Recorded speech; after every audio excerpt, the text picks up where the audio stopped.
Muara sungai berfungsi sebagai alur penghubung antara laut dengan daerah yang cukup dalam di daratan.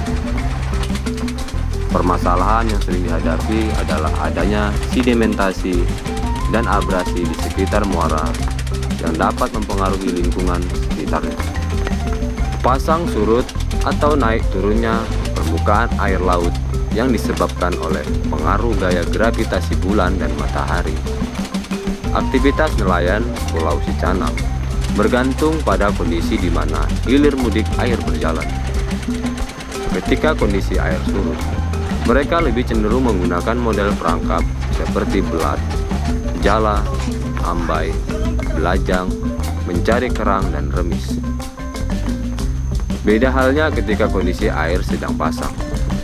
Aktivitas dan model perangkap yang digunakan juga berbeda, seperti bubu, jaring, memancing, dan lain sebagainya.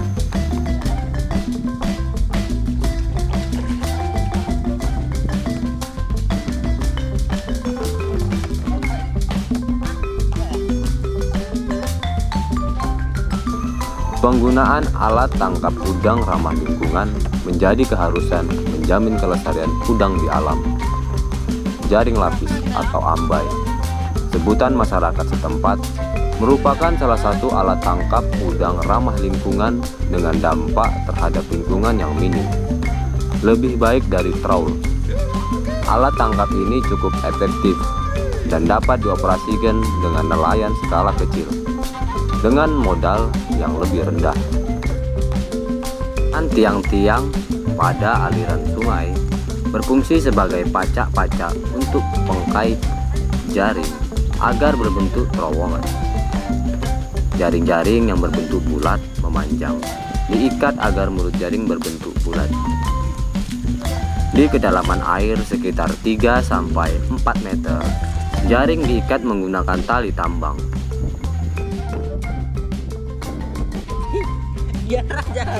Memanfaatkan aliran sungai agar jaring terbentang memanjang mengikuti kemana arah air menuju. Teknik ini cukup baik dalam penangkapan udang. Udang-udang yang berenang mengikuti arus sungai secara tidak langsung akan melewati terowongan atau jaring yang telah dipasang oleh para nelayan agar masuk ke dalam jaring di mana arah arus itu mengalir.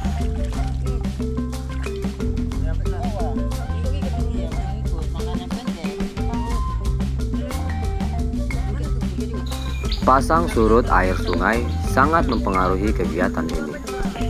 Dikarenakan ketika sungai dalam keadaan surut, sampah-sampah akan lebih mudah masuk ke dalam jaring. Tentunya hal ini sangat merugikan bagi nelayan. Jaring dipasang di kondisi air meninggi. Kondisi pasang mati, jumlah udang tidak sebanyak ketika kondisi sungai pasang besar. Dikarenakan ketika pasang mati, aliran sungai jauh lebih tenang. Perbedaan ini tentunya sangat mempengaruhi jumlah udang yang masuk ke dalam ambai.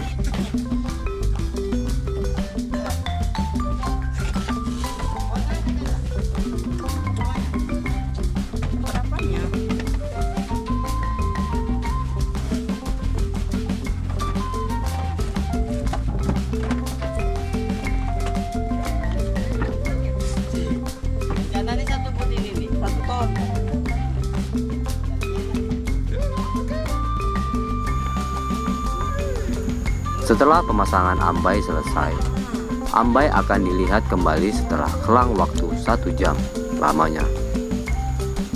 Tentunya dengan kondisi air yang lebih tenang. Sampai proses ini bisa dilakukan 1-2 hingga tiba waktu pasang air sungai tiba.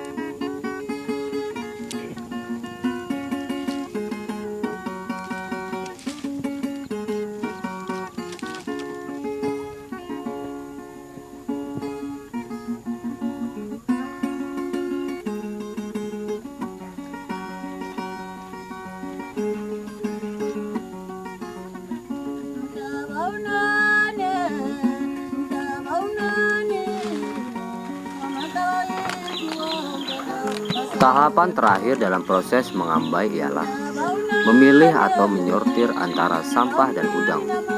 Biasanya, di kondisi pasang besar, hasil yang didapat cukup besar. Jumlah udang tentunya jauh lebih banyak. Dalam tahapan penyortiran sampah, sampah-sampah akan dibuang.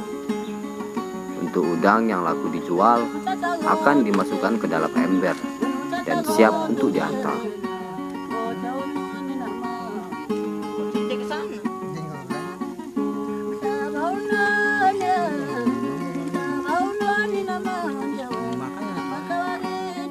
Dukung terus perjalanan kami dalam mengeksplorasi daerah-daerah terpencil di Indonesia agar tetap lestari budaya lokal yang berkelanjutan.